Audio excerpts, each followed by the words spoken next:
Hi folks.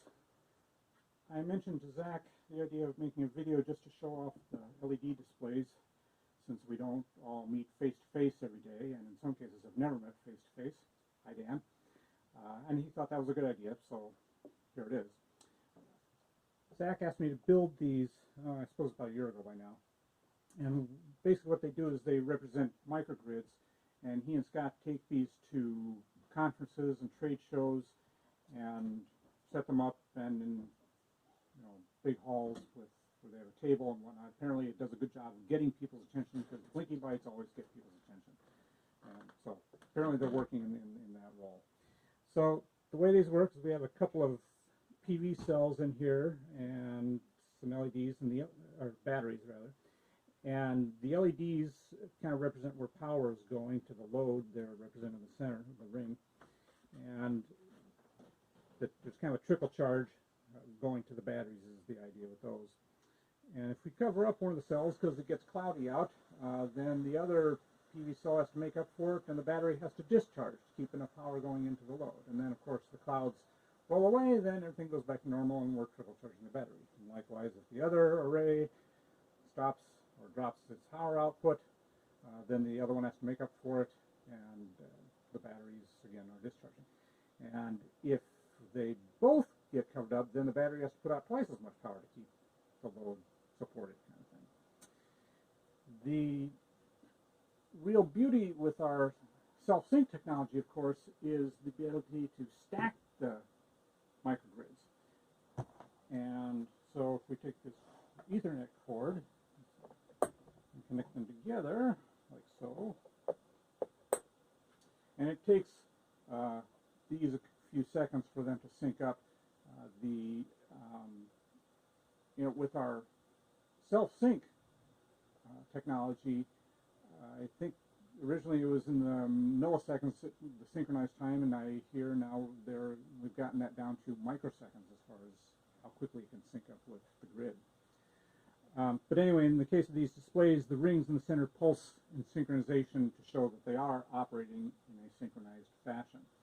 And then you'll notice there's an extra strip of LEDs that has come on both of them. It's not doing anything at the moment. But if I cover up that one, again, a little bit of loss of solar cell, this microgrid can handle that. But if we're to lose them both, then it can get some assistance from the other microgrid, assuming that that microgrid has enough extra power to be giving away to the other microgrid. And likewise, if we come over here, and he's fine to a point, but if he loses that much power from that, then he streams it the other way, kind of thing.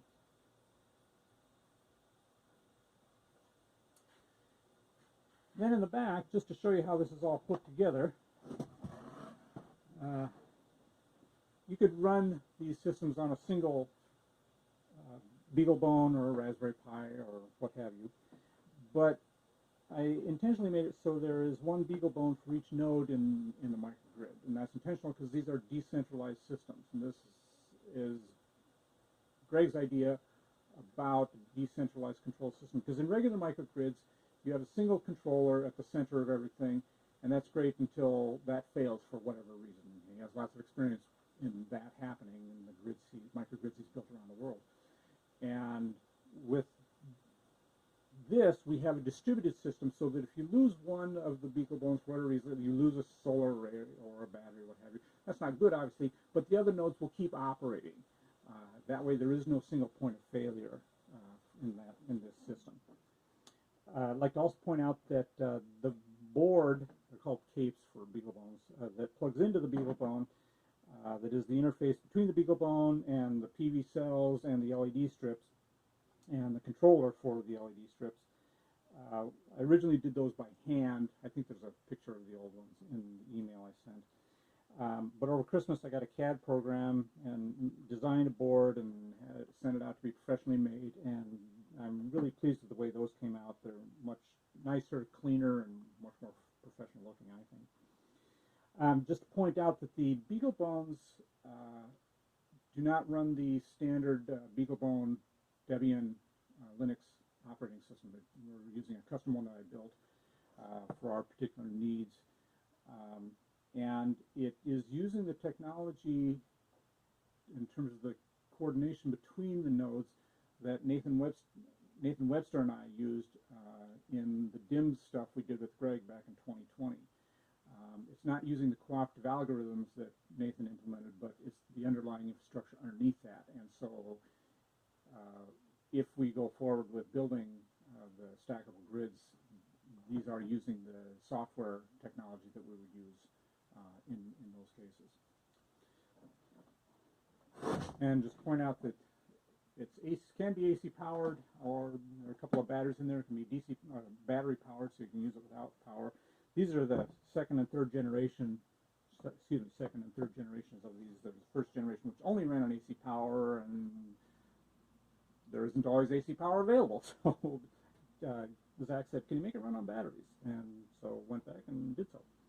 Anyway, that's our displays, and they, like I said, seem to be they get people's attention in the display halls, which is exactly what we want, and give Scott and Zach to talk about our self-sync technology and our stackable microgrids, and that's a good thing. So there you have it. Thanks for watching.